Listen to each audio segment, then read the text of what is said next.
بچوں، آج ہم تاریخ کے تیسرے سبق بھارت کو درپیش داخلی مسائل کا مطالعہ کریں گے۔ بچوں، اس سبق میں ہم بھارت کو درپیش داخلی مسائل پر غور کرتے ہوئے علیحدگی پسند تحریک، شمال مشرقی بھارت کا مسئلہ، نکسلواد، فرقہ پرستی، علاقائیت، ان تمام نکات کا ترتیب سے مطالعہ کریں گے۔ سب سے پہلے دیکھیے نمبر 1، پنجاب میں بے چینی، آنند پور صاحب قرارداد۔ ریاست پنجاب میں اکالی دل ایک نمایاں سیاسی جماعت تھی۔ 1973 میں اکالی دل نے آنند پور صاحب تجویز منظور کی۔ اس قرارداد میں کچھ مطالبات رکھے گئے تھے۔ وہ مطالبات اس طرح ہیں۔ نمبر 1 دیکھیے، اس میں چندی گڑھ پنجاب کے حوالے کیا جائے۔ نمبر 2، دیگر ریاستوں کے پنجابی زبان بولنے والے علاقوں کا ریاست پنجاب میں انضمام کیا جائے۔ انضمام کرنا یعنی ملانا یا شامل کرنا۔ نمبر 3، فوج میں پنجاب کی نمائندگی میں اضافہ کیا جائے۔ نمبر 4، ریاست پنجاب کو مزید خود مختاری حاصل ہو۔ خود مختاری یعنی بااختیار ہونا یا آزادی حاصل ہونا۔ اس کے بعد دیکھیے اکالی دل کے مزید 2 مطالبات۔ اکالی دل نے 1977 میں مزید 2 مطالبات کیے۔ نمبر 1، پنجاب کو ندیوں کے پانی میں زیادہ حصہ دیا جائے۔ نمبر 2، امرتسر شہر کو مقدس شہر کا خطاب یا درجہ دیا جائے۔ اس کے بعد دیکھیے پنجاب میں بدامنی۔ 1980 میں پنجاب میں آزاد خالصتان تحریک شروع ہوئی۔ اس دوران اکالی دل کی قیادت سنت ہرچرن سنگھ لونگووال کر رہے تھے۔ وہ سورن مندر یعنی گولڈن ٹیمپل میں بیٹھ کر اپنے کارکنان کو مظاہرے کرنے کی ہدایت دے رہے تھے۔ سورن مندر کی دوسری جانب خالصتان کے کٹر حامی کرنیل سنگھ بھندرانوالے مسلح دہشت گردانہ سرگرمیاں انجام دے رہے تھے۔ 1981 میں مدیر لالا جگت نارائن کے قتل کے معاملے میں بھندرانوالے کو گرفتار کیا گیا۔ اس کے بعد معاملات قابو سے باہر ہوتے چلے گئے۔ جمہوریت کو درپیش یہ ایک سنگین مسئلہ تھا۔ اس کے بعد دیکھیے آپریشن بلیو اسٹار۔ اکالی تخت پر قیام پذیر بھندرانوالے نے سورن مندر یعنی گولڈن ٹیمپل پر قبضہ کر کے دہشت گردانہ سرگرمیاں شروع کر دیں۔ سورن مندر سے دہشت گردوں کو باہر نکالنے کی ذمہ داری میجر جنرل کلدیپ سنگھ برار کو سونپی گئی۔ 3 جون سے 6 جون 1984 کے دوران سورن مندر میں جو فوجی کارروائی کی گئی اسے آپریشن بلیو اسٹار کہا جاتا ہے۔ اس کارروائی میں بھندرانوالے کے ساتھ دیگر کئی انتہا پسند مارے گئے۔ 1986 میں دوبارہ سورن مندر میں انتہا پسندوں کے خلاف کارروائی کرنا پڑی، جسے آپریشن بلیک تھنڈر نام دیا گیا۔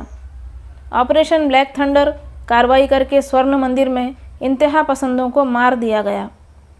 اس کے بعد دیکھیے شمال مشرقی بھارت کے مسائل۔ شمال مشرق کا نام سنتے ہی ہمارے ذہنوں میں 8 ریاستوں کا گروہ آ جاتا ہے۔ آسام، اروناچل پردیش، منی پور، میگھالیہ، میزورم، ناگالینڈ، سکم اور تریپورہ۔ یہ 8 ریاستیں شمال مشرقی بھارت کہلاتی ہیں۔ نسل، زبان اور ثقافتی تنوع کے حامل قبائلی لوگوں کو قومی دھارے سے جوڑنا ضروری تھا۔ پنڈت نہرو نے 1945 میں نیفا نارتھ ایسٹ فرنٹیئر یعنی پوروانچل کا علاقہ تشکیل دیا۔ دستور کے 6 شیڈول یعنی 6 فہرست میں اس علاقے کے بارے میں خصوصی ترمیم یعنی اس کا تذکرہ کیا گیا ہے۔ 1965 میں اس علاقے کی ذمہ داری وزارت خارجہ کو سونپی گئی۔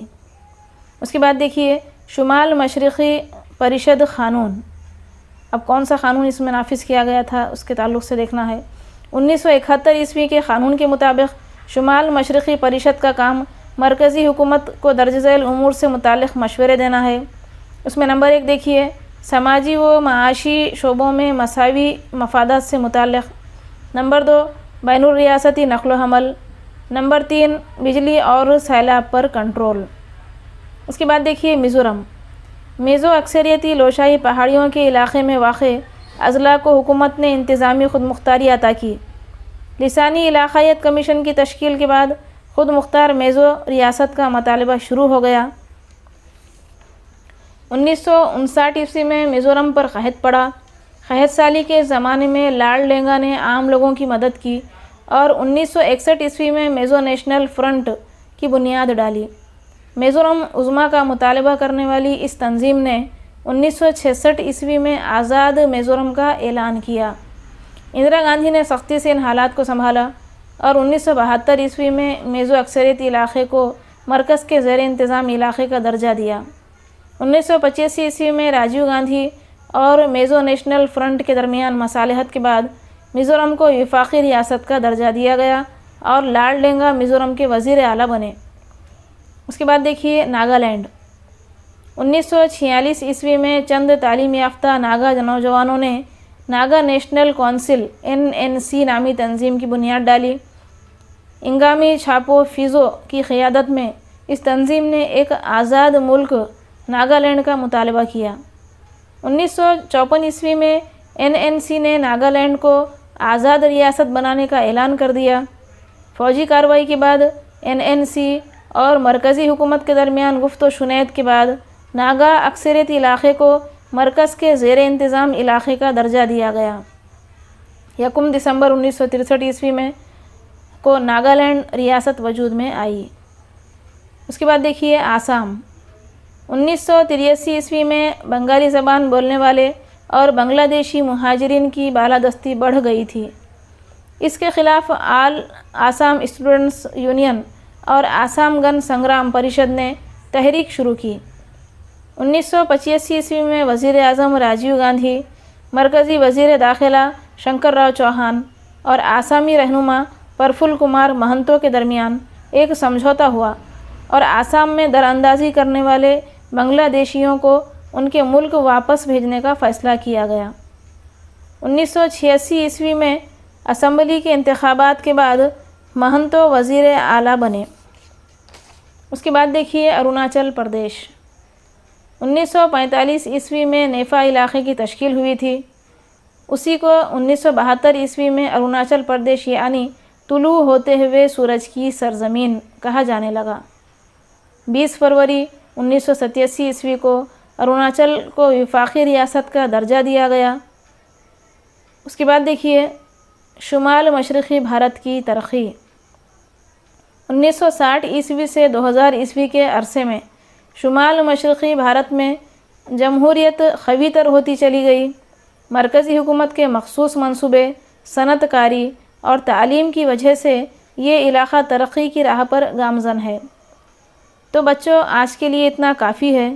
سبق کے آگے کی معلومات ہم انشاءاللہ اگلے ویڈیو میں حاصل کریں گے۔ خدا حافظ۔